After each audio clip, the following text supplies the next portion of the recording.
araw na naantala ang tanghalian, December 6. Offertory Reading Devotional. At ang magandang balitang ito ng kaharian ay ipahahayag sa buong daigdig bilang patotoo sa lahat ng mga bansa.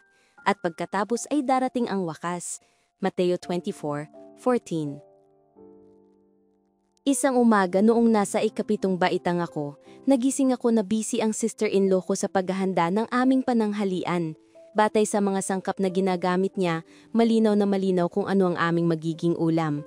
At noong umagang iyon, bago kami pumasok sa paaralan, ay wala kaming almusal. Habang paalis ako ng bahay, sabik na sabik akong umuwi para sa pananghalian. Sa buong morning class ay paulit-ulit akong tumitingin sa orasan sa dingding. Binibilang ang oras hanggang tanghali.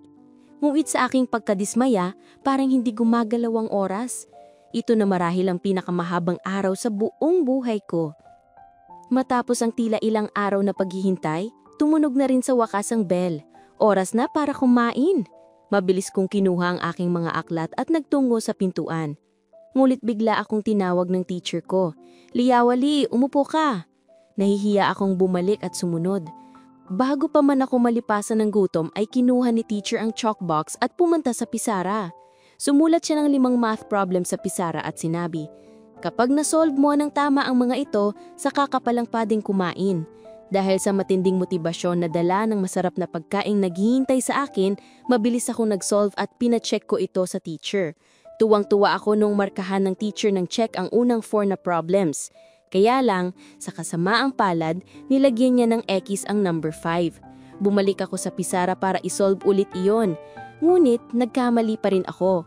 Kaya naman, naantala ang aking pagkain ng tanghalian, hindi dahil hindi pa handa ang pagkain, kundi dahil hindi ko pa natatapos ang assignment na binigay sa akin. Appeal.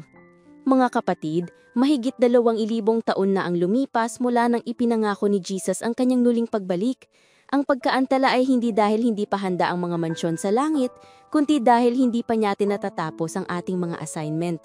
Magtrabaho tayo, maglingkod at magbigay para masuportahan ang pagpapalaganap ng Ebanghelyo upang makauwi tayo at hindi na maaantala pa.